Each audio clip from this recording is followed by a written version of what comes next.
Back in 2002, the zombie genre was all but dead, and this time not rising from the graves. The modern day concept of a zombie film had been birthed in the late 60s and by 1992 had kind of run its course. Many different filmmakers had created masterpieces to cult classics to completely forgettable zombie attempts in that genre. But after the 1990s remake of Night of the Living Dead and 1992's Brain Dead, the genre felt like it was on life support.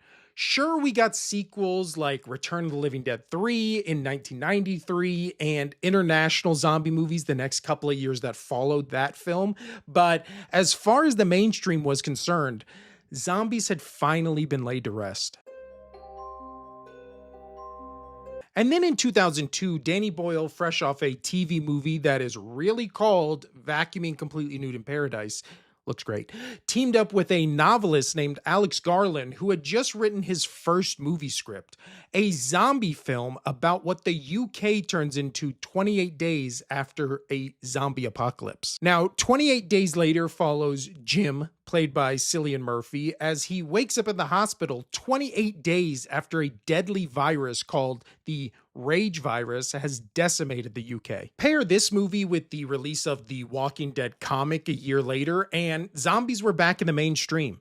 They had risen from the grave after almost a decade of disappearing, and with this movie, the thing people always connect to it are fast zombies, right? Which had never been done before, except it had in Nightmare City, a movie we will be watching before this month is over, and also in Return of the Living Dead, a movie we already did on this channel that you can go check out that video now. But we can still credit 28 Days Later with bringing back zombie films into the popular culture. And after rewatching it, I love 28 Days Later. I think it's a perfect zombie movie until it isn't. The first hour is damn near perfect, from the start where the protesters break into the lab and release the rage virus monkey to Jim waking up in the hospital and walking around a decimated city that is a ghost town to finding other survivors and going on a little cross-country road trip. This is one of the few zombie movies where I didn't need to see what the world was like before the rage virus spread, because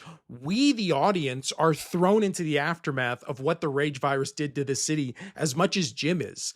And it adds this really cool dynamic of you asking the same questions Jim does and slowly learning about the world along with him, and not just waiting for him to catch up to what we, the audience, already know. Now, the movie for me personally goes from an all-time classic to just a pretty good zombie movie when the group, after the heartbreaking scene of Brendan Gleeson's Frank, has a drop of blood with the rage virus go right into his eye, ends up at a house that is basically a military compound where the army men just go insane, and then it's up to the Jim character to save Frank's daughter Hannah, played by Megan Burns, and Jim's love interest Selena, played by Naomi Harris. The army stuff is interesting at first, but the final almost hour taking place at the army house kind of kills all the momentum the movie had for me to begin with. I'm not some rah-rah army guy, so it has nothing to do with them being the villains. It more has everything to do with my interest always waning in the last half hour of this movie every time I rewatch it. This movie has a great premise, a great first hour, and absolutely terrifying looking and acting zombies. I'm a slow moving zombie guy, but I can't deny fast zombies, especially in this movie, are absolutely terrifying. Also, one of the best scores for a movie ever. 6 months after the rage virus has taken over the UK, the US Army is sent in to help secure a small portion of London for the survivors to start anew. But things aren't that simple. This movie has the best opening to any zombie movie ever. I think it's way better than the Dawn of the Dead remake. Now, because this movie is a sequel, we don't need the buildup of what happened to this world before we are thrown into it.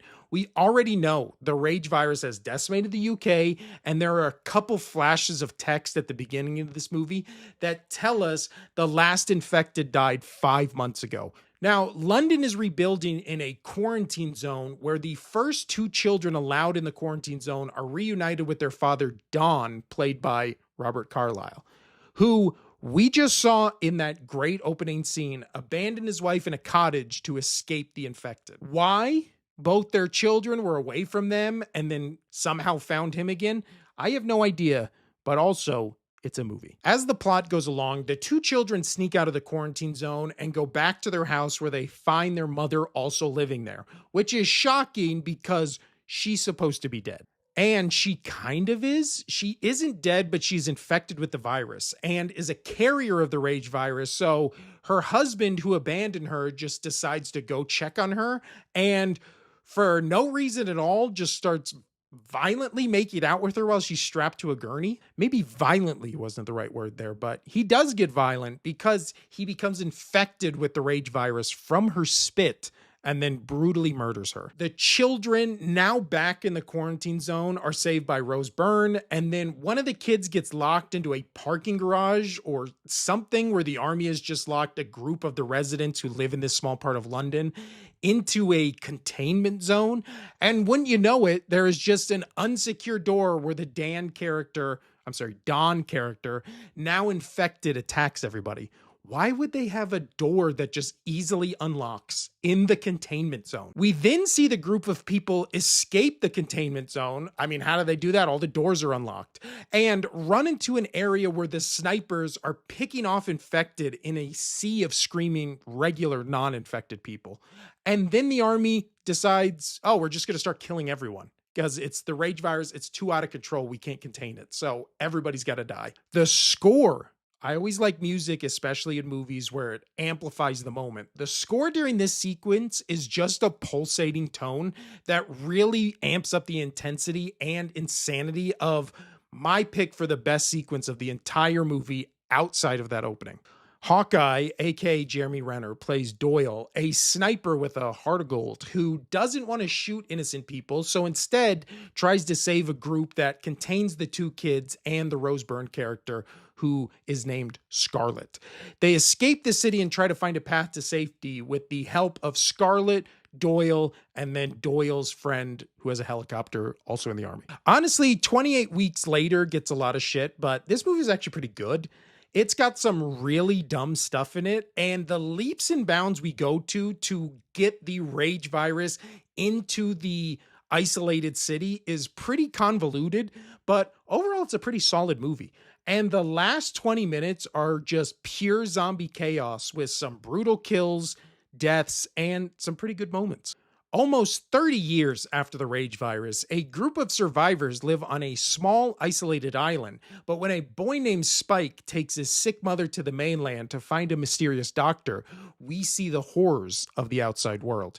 Now, again, if you want my full review of this movie, go check out my much more in-depth review I did for this movie on my channel when it first came out. As far as this movie goes right now, after rewatching it, I think there's some really interesting world building stuff going on here and really interesting takes on what happens when zombies evolve. Besides just giant penises, we also get to see them living in nature and how they survive without eating human flesh, where there's some that hunt animals, there's some that just lay on the ground and eat bugs. It's a really cool world building zombie movie.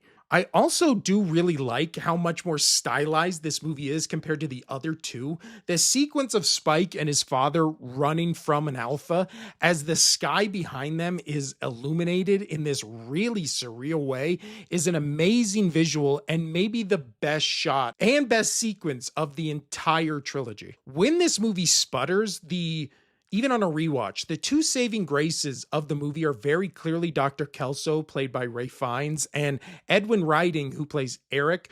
Both characters just inject so much life into the movie and add so much more layers. The whole sequence with Spike, his mother, Dr. Kelso, and Skulls is still so weirdly beautiful and touching that it brings a tear to my eye, especially as a parent. Again, the ending, much like the first time I watched it, the ending is weird, but it's a cliffhanger that hinges on a sequel called The Bone Temple, which comes out in January. So to fully see if that cliffhanger leads to something promising, be sure to check back on this channel when that movie comes out, because I'm definitely doing a video on it. But again, that ending just does not work for me. It's just so weird, especially after the emotional roller coaster we went through for 2.5 hours. For it to end like that, you're kind of just like, what? All these guys are doing flips and parkour and like jumpsuits. I don't know. It's just, it doesn't fit to me. So there you have it. 3 movies, 1 video, the 28 trilogy as it stands right now. The series that started with 28 Days Later, the movie that almost single handedly is responsible for the reemergence of the zombie genre in the 2000s that we're still seeing today. Like, comment, subscribe, do all that YouTube stuff. More movies coming tomorrow. I will be doing The Corpse Bride with my son because the video we did on Paranorman was actually such a big hit. So we'll be doing Corpse Bride and Overlord tomorrow. Stay on this channel. We'll see you tomorrow. Adios.